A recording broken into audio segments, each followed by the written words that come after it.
Okay, gorgeous. So a new rock with tree, Oisín I dTír na nóg. Okay, so Dúr mar Oisín I dTír na nóg is sean scéal mitsóliachta agus caiimmuid a bheith curmach mar tá cúpla legan den scéal seo mar harlíonn le gach scéal in mitasóliacht in éireann nó thar. So támuid a caiimmuid a bheith ancinnt go dtigammuid an legan seo. Okay? So chun dul tríd an scéal nó chun achrimre a dhéanamh ar an scéal. Bhí 300 far, so tá sé sin tábhachtach an 300 far, okay, agus feicimmuid céim fá níos déanaí. So 300 far. Ag buint cloch now, sin chun is dearmid removing clocha, okay, in glen small. Now, ceapan go sé sin an tábhachtach dúin, mar glen small ní deirtar ach tá sé binéidir. Okay, so an cnoch I minéidir atá glen small. So tá sé seo áitiúil dúin. Okay, so bhí siad an fadó agus bhí na fíor ag boga clocha in glen small. Agus tháinig léach dathúil cocu ag afrá ceirech. Now, ag afrá ceirech mar tá an seo ginseach an sin, okay? So cheir sé le a hit sé gen chapel, okay, hit sé gen chapel, tá sé sin tábhachtach an sin an gen, agus gen plus sé bhú. Go toban Jimmy an cahal agus cléach leg an léach. Now, sin an bailach is éasca gur féad le aimimsú chun a rá cléach leg sin transformed, okay? So sin an bailach is éasca chun a rá gur tháinig ahrú ar fion ar Oisín agus gur ahraigh sé, okay? Agus bhí sé sean agus del inis, okay? So tosaíonn an scéal seo ag an deara. Okay, sin an rud is tábhachtaí an seo. Fan second go back in me. So tosaíonn an scéal seo ag an deara. Nu an legan seo, an legan sin an version.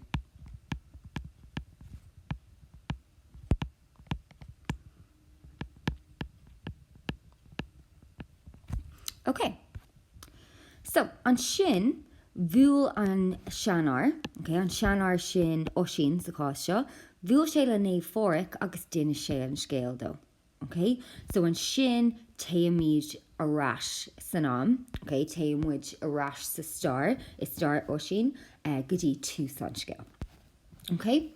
So bhí Oisín ag seall leis na fianna, agus tháinig cahal anlinn ar chapel bháin, okay? Just bí chuirmach an sin chapel bháin. So níomh ab anam dí, so ab sin is san aimsir caite, okay?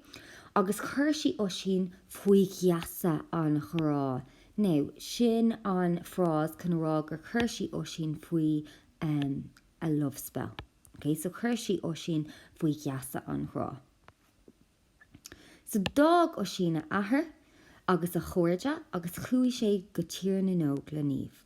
Agus bhí tróir páistí acu, fion, oscar agus plúr na man.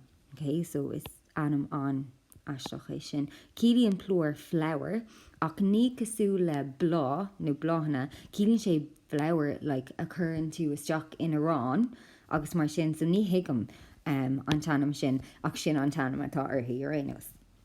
So tar éis 3 bliana agus feicimmuid an focus sin a ríist an iver sin 3, okay, bhúil cua ar Oisín, okay, so cua sin ar atá tú brón agus tú ag fécinn siar sa star agus ag smína bhí an blian seo caite bhd níos fearna an blian seo sin cua.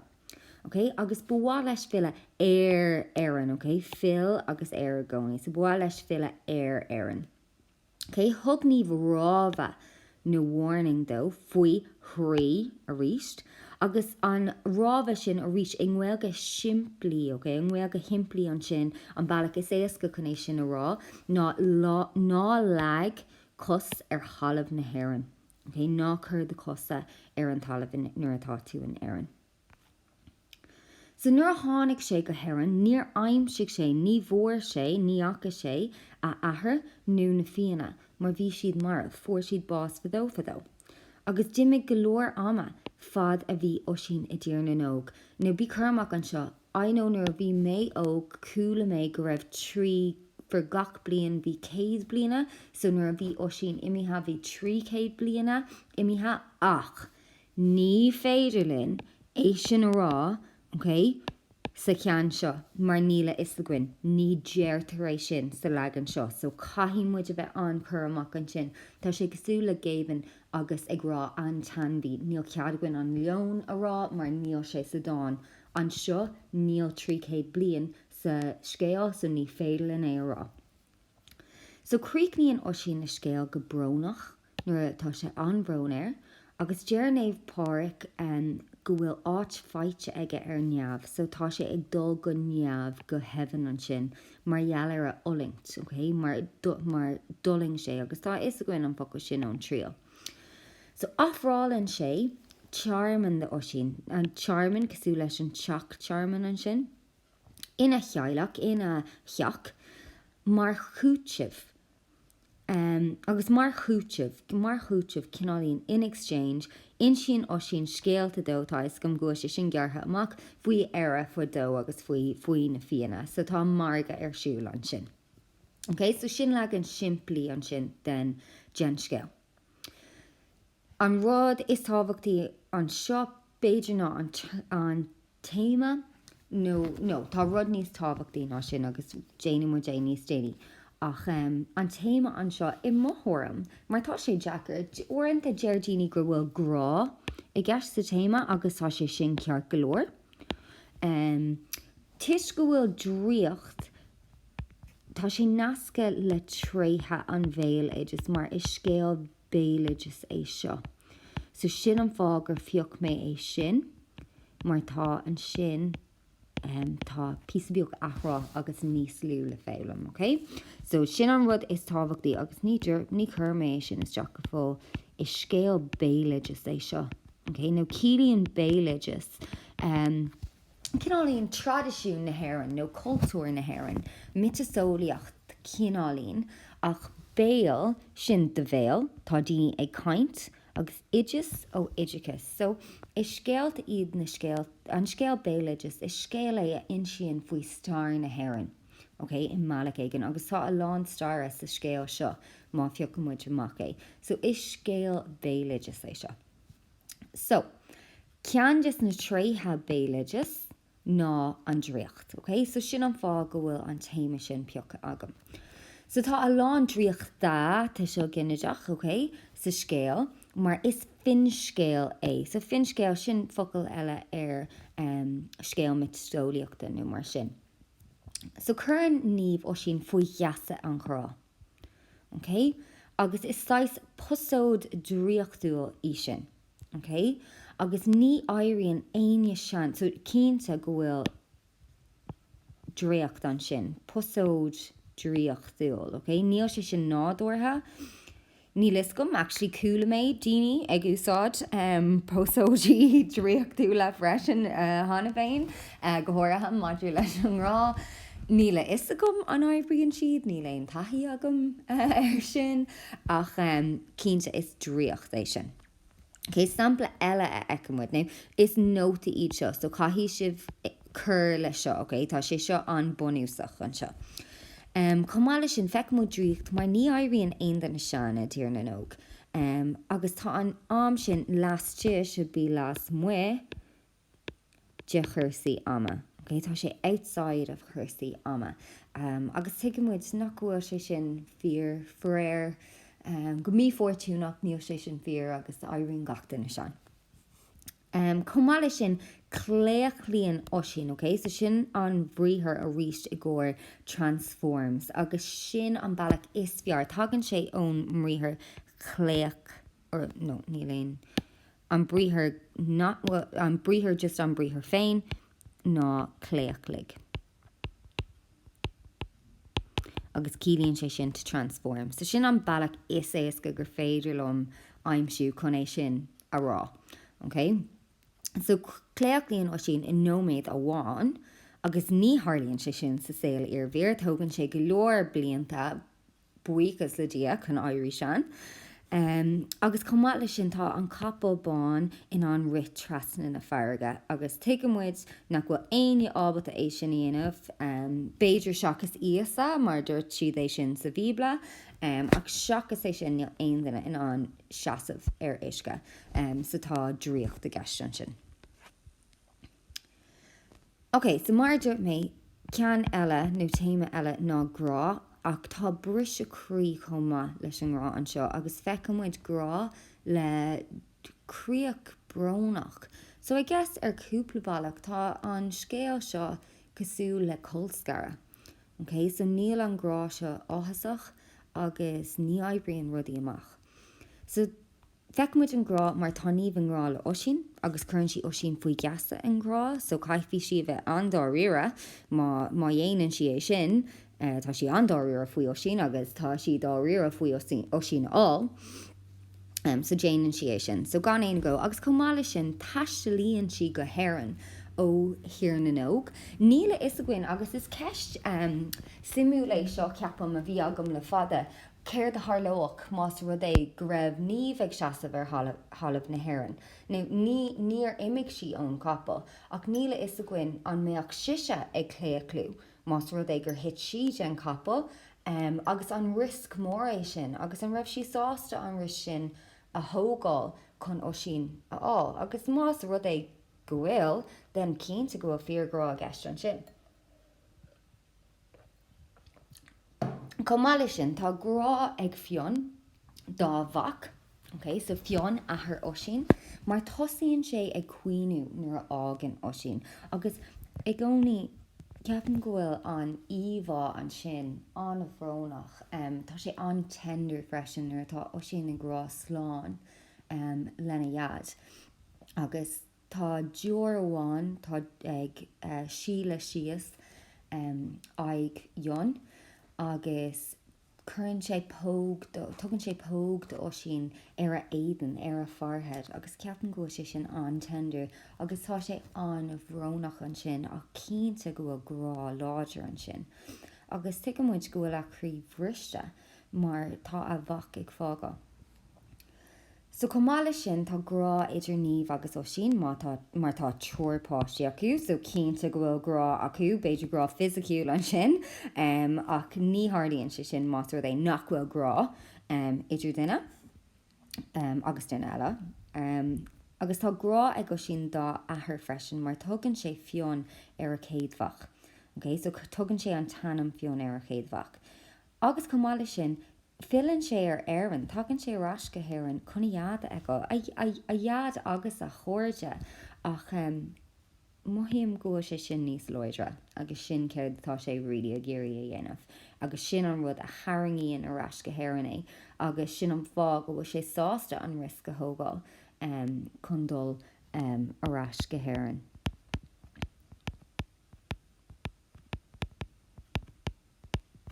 So seo chun is a litríonn tú riscas gaeilge an bhéarlachas. So tá sé sásta an risk a thógáil. nó a ghlacha, beidir go bhfuil a ghlacha níos fearr an sin.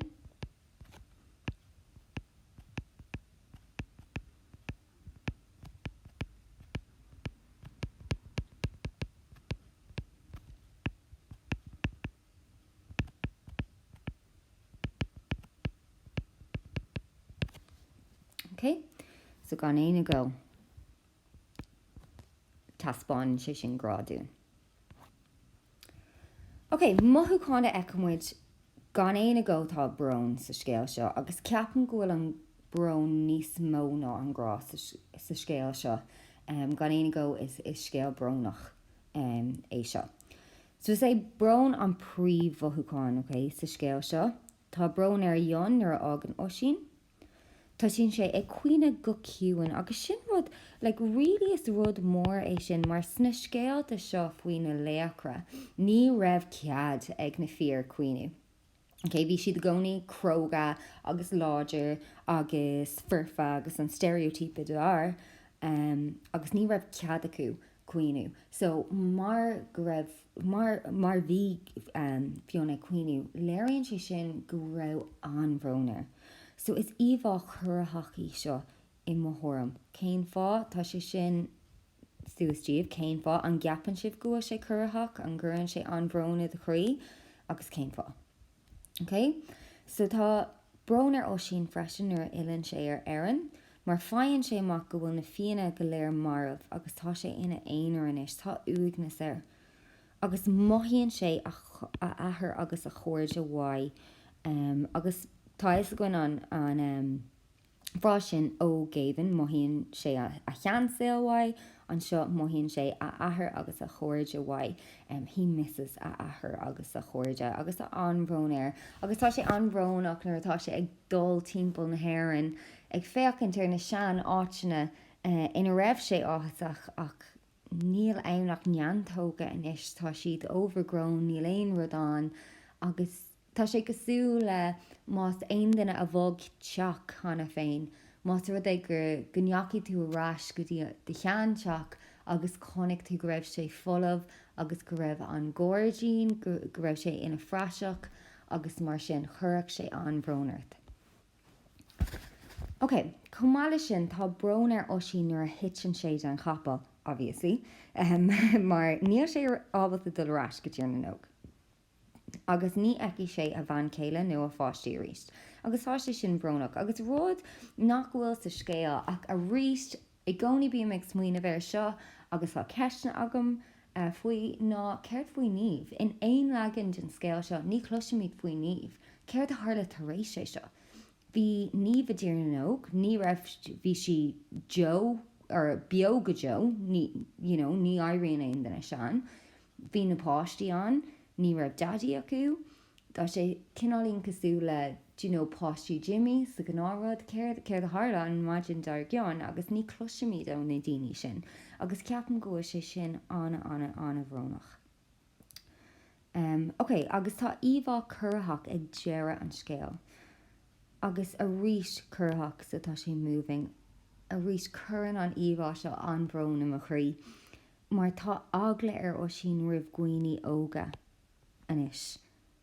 Agus síonn sé ina éonar ag ithe. So tá imní air, tá anxiety air ribh na daoine óga atá i deach naomh fóric. Agus má smaoiníonn tú ar Oisín nuair bhí sesin óg, bhí a lán cóirde aige, bhí sé láidir agus inis tá sé sin imithe, tá agla an domhan air, tá imní air. Agus tá sé anna bhrónach rilí feicimid an sin gur sléán é dá chean féin. Look, he's a shell of what he once was. Ní léon láidracht aige. Agus inis tá sé leag agus tá sé uignach, tá sé go thomláin ina éonar ní léon cuairde nó na fianna aige, níl sé ábalta dul arás gníomh agus a chláán, tá gach rud caiilte aige, agus tá sé sin anna bhrónach. Ok, so codúsnacht sa scéal seo feicimid an codúsnacht idir Oisín óg agus an sean Oisín. Ok, so nuair tá sé óg, tá sé láidir agus tá isaghain mar bhí sé ag sealaigh hunting rud nach mathlum go pásanta ach go rénos. Nuair tá sé sean, tá sé leag agus tá sé dul níl sé ábalta feicáil níos mó, tá sé cosú le Paul i gá go mille sinis. Nuair bhí sé óg, bhí lán cóirde ag Oisín sa fianna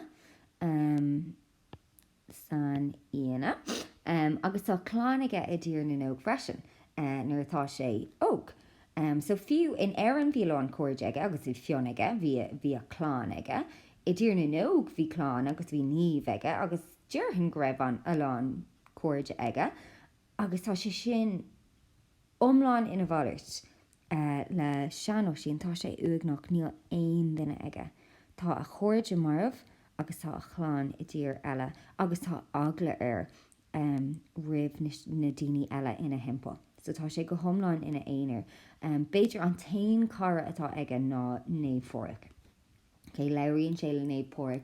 Tá isaghain go déann sé ag taistil timpeall na tíre tar éis sé sin le naomh póric, deir sé sin ag dearradh an scéal seo.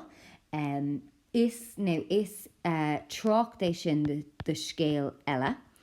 Okay, so is trocht é de scéal eile.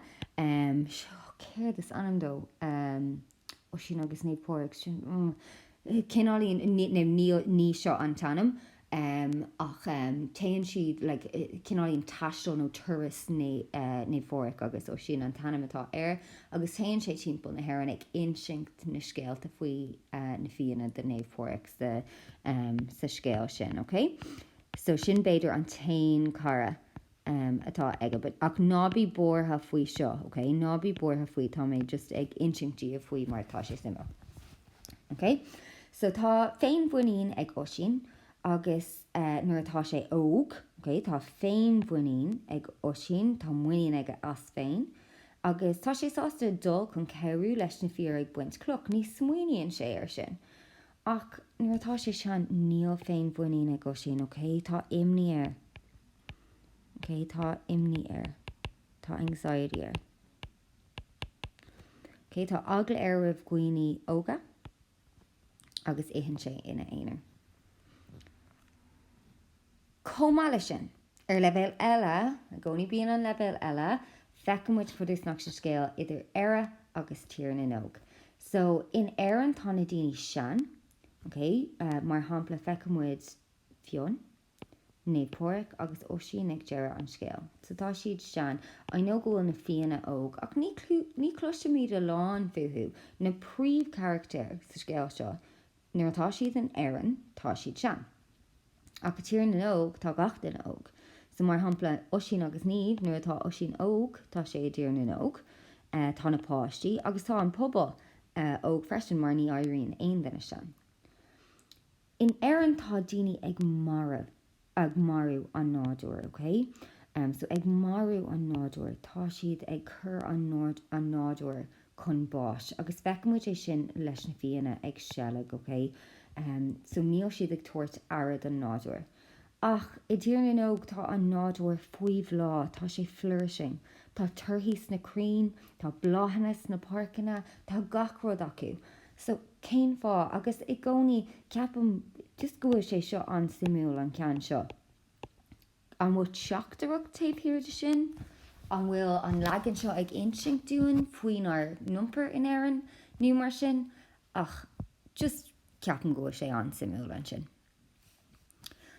Okay, so na character sa scéal, now an rud is tábhachtaí an seo má hagan ceiste níos faoi na character, ach ní dóílumm agus ba mé caint le faoi seo níos déananig céinsáis ceiste a cheapan mé atá níos commónta faoin scéal seo.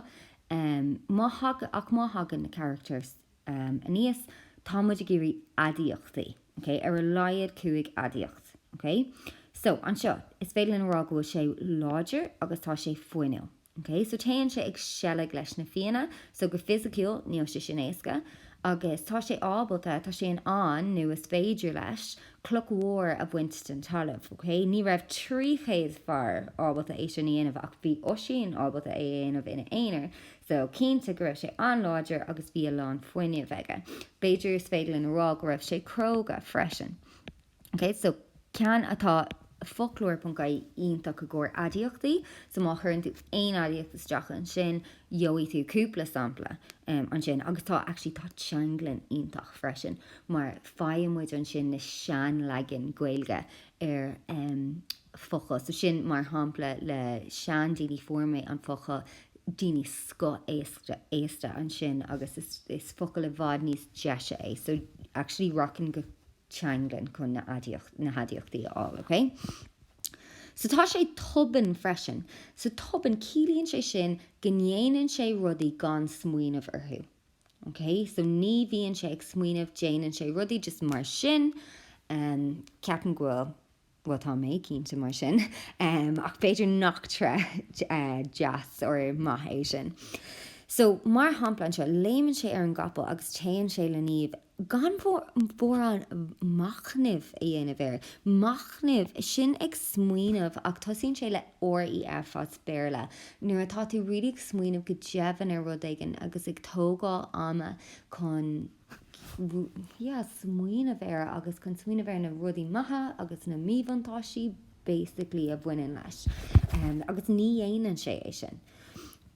Comála sin tá sé grábhar, agus actually an seo arás an seo déann sé an rud céine ar a bhartaíonn sé gur bhaith leis teachtarrás go héireann ní héistin sé ri na níomh agus deir sí leis faoi trí, okay, caihí tú a bheith chuach ná le cos ar chalamh na hhéireann, ní churann sé ceistir hí faoi chéin fá, nó mar sin, agus sin mar just tá sé toban agus rinne sé a insin suas, really, agus ní raibh sé sásta éisteach leihí.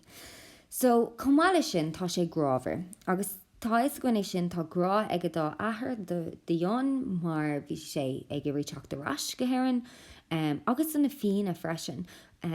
So, filann sé ar an cníad a eáil, okay, so tá a eáil ar iríonn sin.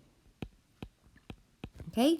Agus obviously Jane sé sin tá sé sásta an risk go ghlacha mar tá grá ag dómh.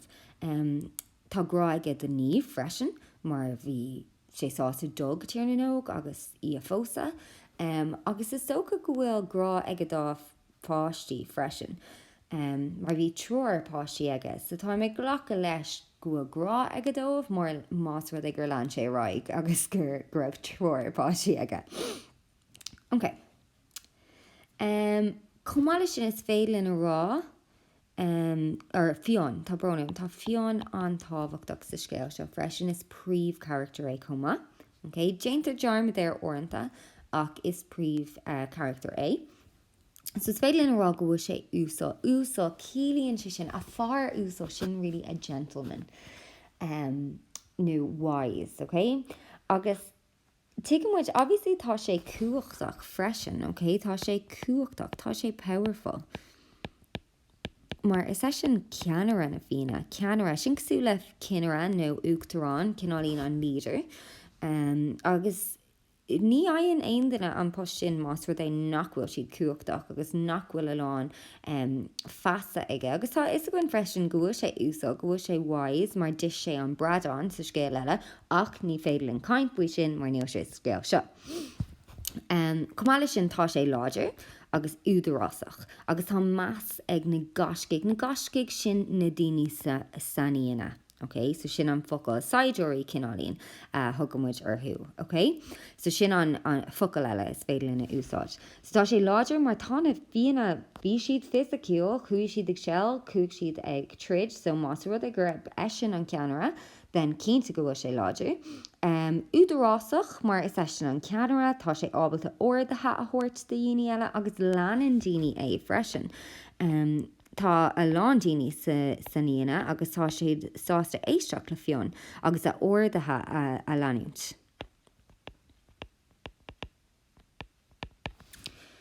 Okay, tá sé grábhar freisin mar tosaíonn sé ag cuioine nuair ágan Oisín agus mar dúirt mé is rud anna bhór é sin i scéal mar seo, just níoch mé in éon scéal eile na fíor ag cuioine Beiidir i más cúcholin. Sin an taoná seile a bhíon cead ag na fíor cuioine. Tá cead ag na mná sna scéalta seo, cínta go bhfuil cead ag na mná ach ní bhíon cead ag na fíor, so is rud really ósnádúirtha é seo, ní tharlaíonn sé dé gnás na scéalta mítasóíochta. So caithfar go raibh an grá aige dó sin. Tá sé sean freisin is cean eile gur féidir lena úsáid, obviously tá mac aige agus tá sé fásta sa mar sin, tá sé sean galóir ach really an sé sin do gná le bheith macánta libh. Okay, an tríú príomh character atá agan ná níomh, so tá sí grábhar, tá sí splanca a ní Oisín, cílíonn sé sin go bhfuil sí head over heels ingrála Oisín, okay? Agus tágann si ó hir eile chuné ó bheala agus a ríist mar dúirt mé níle is a gcuin ar thóg si risk mór ag déanamh sin mar an raibh si in náseir más rud ag gur hit siise gin capal ach bhí si sásta an risk a thógáil mar bhí si splanca a ní Oisín. Tá si ceandána freisin, tá si an stubborn. So fáinn si an rud atá ag tastábhúthaí más maith le rud más maith le hí rud fáinn si é agus is sampla Oisín sin. So tá si pí beag milta beidir spoilt is ban brinsa í agus ní really nuair chuann si Oisín faoi cheasa an chrá ní smuoíonn si ar Oisín, like is cuma leihí go bhfuil Oisín ag fágáil éireann agus ag fágáil a ahar agus ag fágáil a chóirde. Ní smuoíonn si faoi sin, agus i gcónaí tá sé seo chun spóideach Beiidir ach ceapam go bhfuil níomh píosa beag céirtáilíonn sin go níomh píosa beag leithlach. Okay, tá sí píosa beag leithlach nó selfish. Ní smuoíonn si ar chuoine eile ri. Buaithna hí Oisín agus bhain si Oisín, agus níl sé go nádúirthe chuann si é faoi geasa an grá, so níla is goin an fiorgrá atá a gceist an sin. Chomáile sin tá is gon gúil si dathúil, tá si go hálan. So go minic cloisimuid faoi cé hálan is tá si, okay? Cé hálan is tá si.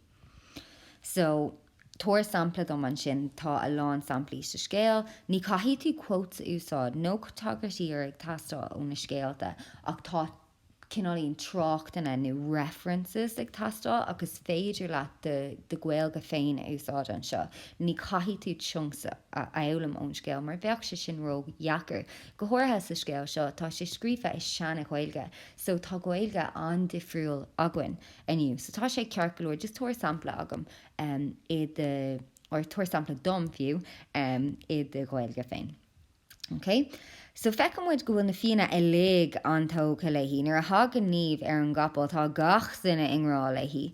Agus tiitin Oisín ingrá leihí ar an dúirt. Ach a rís tá sé sin chun spóideach níla is a gcuin an bhfuil sé sin fíor, mar bhí sé faoi fosóid dríochtúil.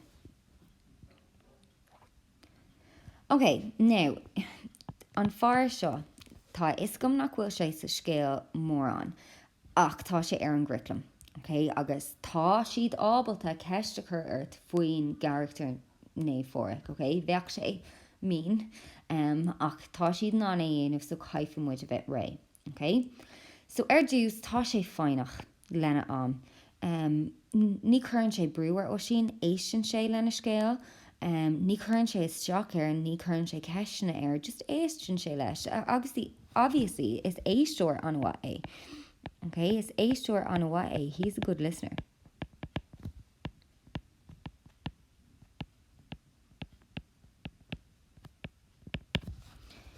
Okay, tá sé léanta nó acadúil nó cliste freisin. Tá simige in éireann na sean léanta. Chuann sé ceistir Oisín chun níos mó a eolalam faoi stair na hÉireann, ba bhaith leis clúistá faoi na fianna, agus tá an simige sna fianna. So cínta go bhfuil simige sa staidéir agus mar sin. Now tá sé cráfach freisin nó nífa sin focail eile, tá is a gcuine sin ó tá an focail sin a gcuin ó bhain I caithesigh sa trío. Agus leiríonn sé le Oisín faoin neamh. So tá sé religúnda is maith leis an religún, obviously is néomh é freisin, agus is maith leis sé caint faoi dia. So nuair atá Oisín críochnatha lena scéal, tá síonn sé caint faoi neamh agus go bhfuil spás I neamh de Oisín.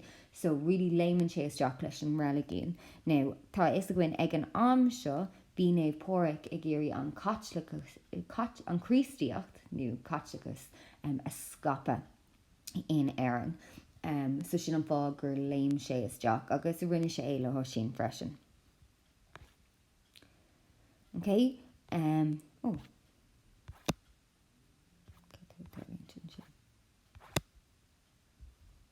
Tá bronnam. How much is in quick now?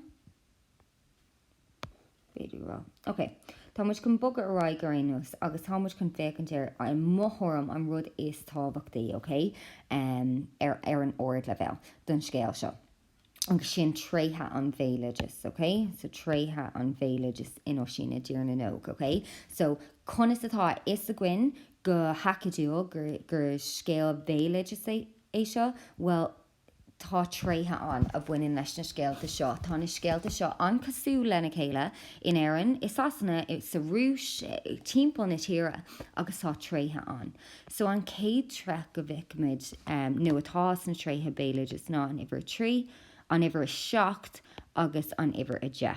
Okay? Nó feicimiid an uimhir a trí agus uimhir a de sa scéal seo. Okay? So trí a seacht agus a de ar antábhachtach sna scéalta béileagus.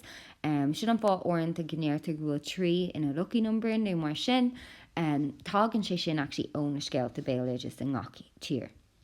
So tá an iwwer trí an chutínta in Oisín na dtír na nóg. Okay, tá sé an chutínta sin an iwwer eicmuid an tamar fad sa scéal seo.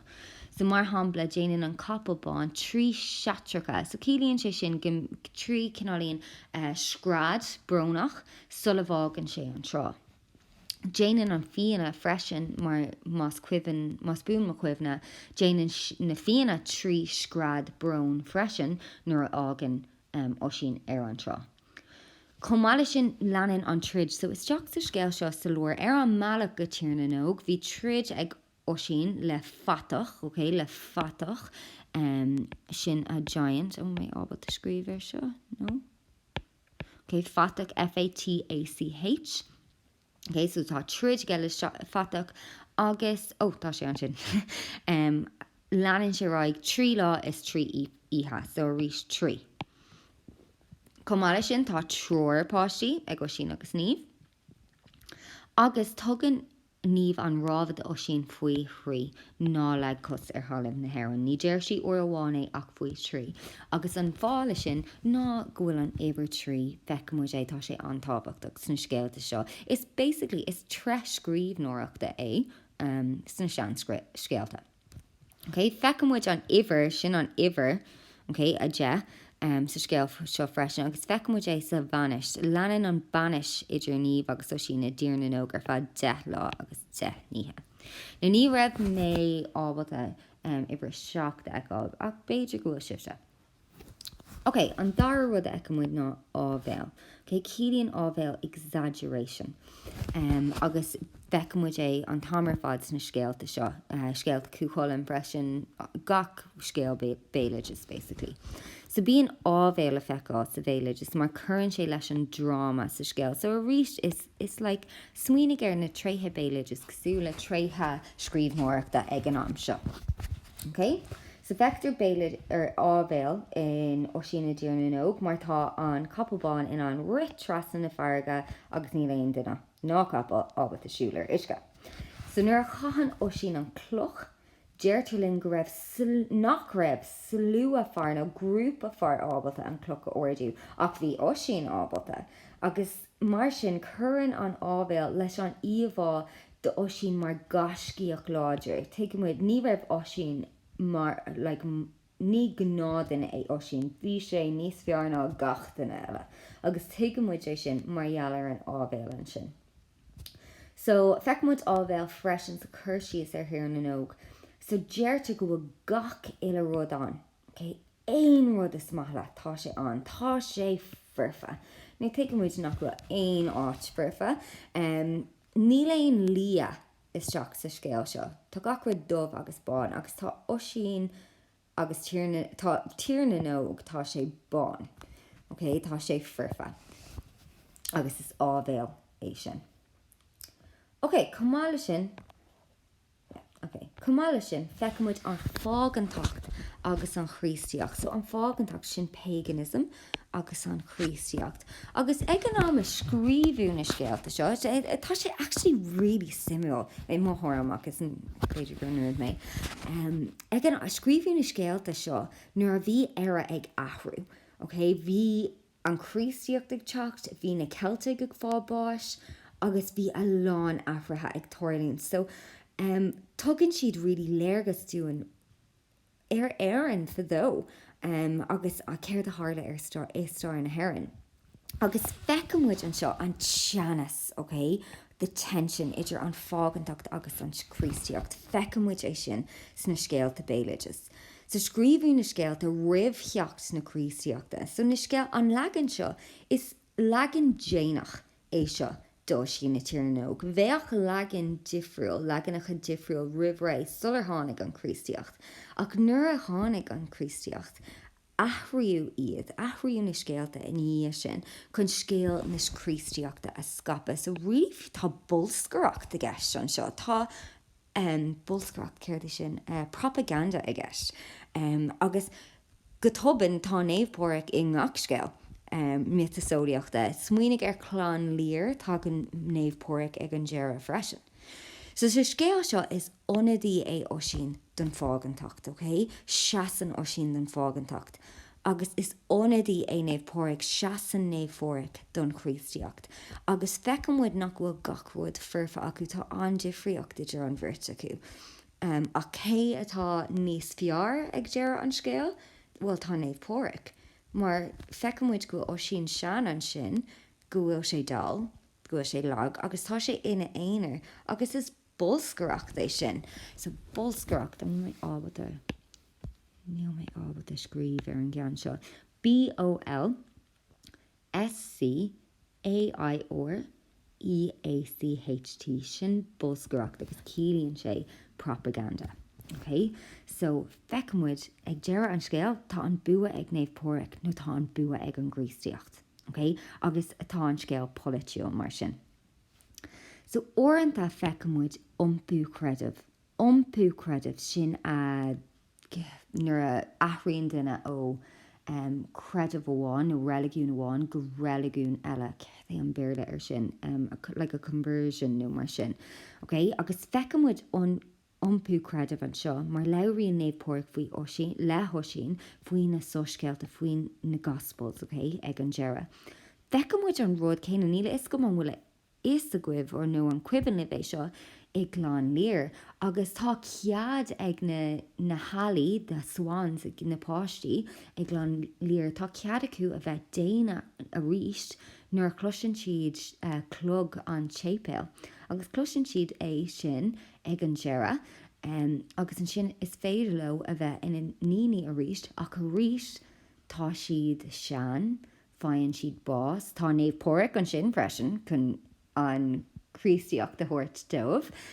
Agus fecammuid go bhfuil an bua ag néamh póric, tá néamh póric fós sláintiúil, tá sé fós go maith sa dáscéal seo, mar tá an chríostaíocht go maith, agus tá tú níos loidre leis an gríostaíocht. Ok, cumála sin mar dúirt mé fecammuid dríocht, ok? So fecammuid dríocht sna scéalta béilid, cos mar cred a lán daoine sna sióga ag an am, sna sióga sin na fairies nó mar sin. Agus tá lán dríocht dá sa scéal seo. So mar hampla agus cúmar tríd é seo, tá an capabháin ábhar siúlar isce, ní áiríonn aon den na seanna tíar nóg, tá tíar nóg furfa, níl sé sin réideach, agus áiríonn Oisín sean go hán tapínar hitin sé ar an talamh. Ok, rud eile a eicimid ná buineann ina scéalta béilid is le gascig leis na saidúirí agus le léachra sin heroes tin cuid is mó. Okay, so sin really, má smuoíonn tú chlánníir is eisceachtaí sin, ach dé gná, well tá an tathair tá sé ina rí sa scéal sin, cúcholinn gascach agus léach, fion, obviously gasceach agus léach, na scéalta is mó buineann siad le Deirdre agus Níosa gascach an sin. Okay, so sin an téime is mó go fecammuid. Agus mar dhealamh sin fecammuid crógacht go minic, okay? Tá na daoine cróga agus misnúil. So bhíonn trid ag Oisín ag in aig an atig, okay, sin an tuisogin deach an sin, chun ban frinsta a scuile nó a scuile I ligan sir. Okay? So obviously tá sé sin cróga. Ceiríonn Oisín leis na fíor freisin chun cloch a bhoga. Okay? So chun an cloch a bhoga, tá sé sin cróga, tá sé sásta ceirúló. Agus faoi ar bíon na scéalta béilid is tá siad ag dearan le tá siad an siimplí. Ní bhíon dibhnacht, ní bhíon aon depth ag buint leis na character, mar dúirt mé níl aon lia an seo. Bíon na character I lig go maith nó go hoc. Okay? Tá si dubh agus bán. So mar hampla Oisín tá sé go maith, ní tá sé go maith. Nuair dhéanam muid Anailís seo, mar dúirt mé ceapam go pís a beag lia beidir is teach an seo, tá tú cínta ábalta argónta dhéanamh go bhfuil. Fion, no, tá sé sin gomach, tá sé just an bháin. Néamh póric go maith, and then an fatach just ok. Ní cloisimúid aon rud faoi just go bhfuil sé dána, níl sé deas. Agus orintha na scéalta seo, agus seo beidir tre amháin is brálam faoin na fin scéalta, ná fecamúid me ná an láidir. Okay, ní bhíonn siad ina pushover. Níl si cosú leis an bhain sa scéal díis, seasan siad an fód, seasan siad suas dó féin. So dé gná bíon an lámh an uachtar sin the upper hand ag na mnás na scéalta béiliges. Agus mar hampla banríon méh, itá an bó cúilne, tá banríon méh an láidir agus tá seasan siad an fód gan éana go in aig ar céile, in aige fear céile tá bronium, seaan sé suas dó, agus tosaíonn si an trid ar fad tuisgur ban an láidir í. So fecamid mná atá croga, tá si dána, agus tá si cumasach, tá si lán ábalta. Agus gan éanaigh sa scéal seo tá níomh an láidir mar charactar é an sin. Mar tagann si go héireann chun fear á, agus airíonn lei fáinn si a fear. Tá si dána agus glic mar chuann si Oisín faoi gheasa, agus níl si sin jazz agus cuma leihí, tá si chuna dheoigh si an rud atá ag gheasa uirthaí. Meallann si Oisín go tír na nóg, cé go bhfuil athair in éireann, a ríist is cuma leihí, buath leihí Oisín agus fáinn si Oisín. Agus bhí ara, níl si sásta le Oisín ag fille ar éireann, agus insíonn si seo dó. Ní gúnann si glab, déir si leis, níl mé sásta faoi seo, ní maithlam go bhfuil tú ag dul. Agus déir si go hoscailte é. Ní churann si chur sa scéal, mar déir si faoinú na gcóná. Ní churann si chur COR sa scéal. Tá si anmhacánta, agus déir si é. Níl aglar hí é rá. Ok, so sin seo an písa is tábhachtaí dar lom agus chuirtí mé suas gach rud ar Google Classroom. Más má libh ní chuirtí mé íochlarmh mar ceapan go bhfuil an sos cásca an tábhachtach freisin. Ach má tá aon duine ar wathló ceistí dhéanamh agus é a cheol le cogam. Tá lán ceadaguibh é sin dhéanamh ceartóí mé choulua agus féilm ach má tá sé cearclúir tá mé chun susa ghlacha freisin ar feadúpla lá. So ceoch ceann ó na pop ar scrúdaithe féach ar na cín a tháinig a níos ach maridir mé seo an cean is tábhachtaí i mthórm. Dá méin sa comisiún scrúdaithe stáit bhéin a chur ceiste mar seo ar an bopper. Ok, so gurb mí mágwibh tásúla gom go raibh sé seo ceirech agus leróid mé libh go luath. Slán!